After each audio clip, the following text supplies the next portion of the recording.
համախմբում կուսակցության, ժառանգության կուսակցության միջև որևէ հանդիպում սպասում է թե ոչ, կարծեք թե Արցախի խնդրի հետ կապված նույն դիրքորոշումներն են համախմբման եւ նաեւ ժառանգության, սա արդեն հստակ երևում է, դուք հնարավորություն տեսնում եք համախմբման այս բոլոր ուժերի կողմից։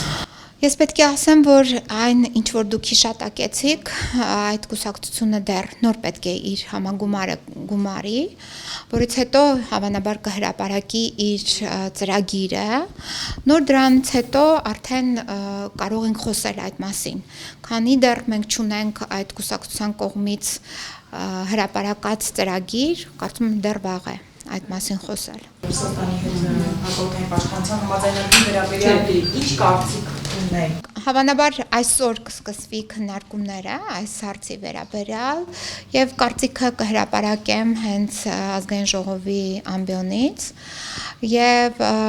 իհարկե նախնական կարծիքս պետք է ասեմ, որ բացասական է, իսկ ամբողջ հիմնավորումները կներկայացնեմ։ Այսպիսի մտահոգություն կա, որ Հայաստանը իր օդային տարածքներ է զիջում Ռուսաստանին, համաձայնեք եք մտահոգության հետ։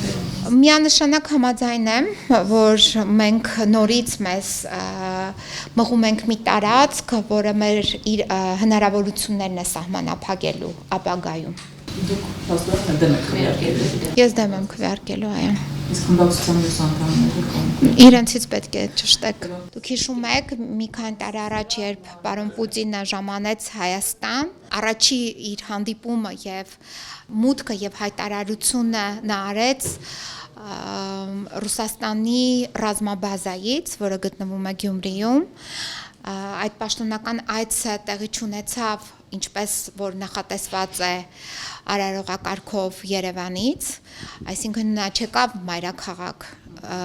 չեկավ պաշտոնական այցը իրականացնելու ըստ ընդունված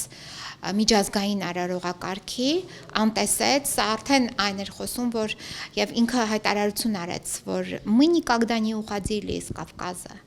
այսինքն отсюда мы никогда не уходили, հիմա իրանց այդ չգնալու հիմնավորումներից մեկն է սա, հատկապես հաշվի առնելով ամբողջ տարածաշրջանը, հետխորհրդային տարածքները եւ նաեւ հետխորհրդային տարածքների սահմանին առնչվող տարածքները եւս դա Թուրքիան է, դա Պարսկաստանն է, դա հետխորհրդային տարածքի սահմանակիցը չէ Սիրիան, բայց այնուամենայնիվ նաեւ Սիրիան։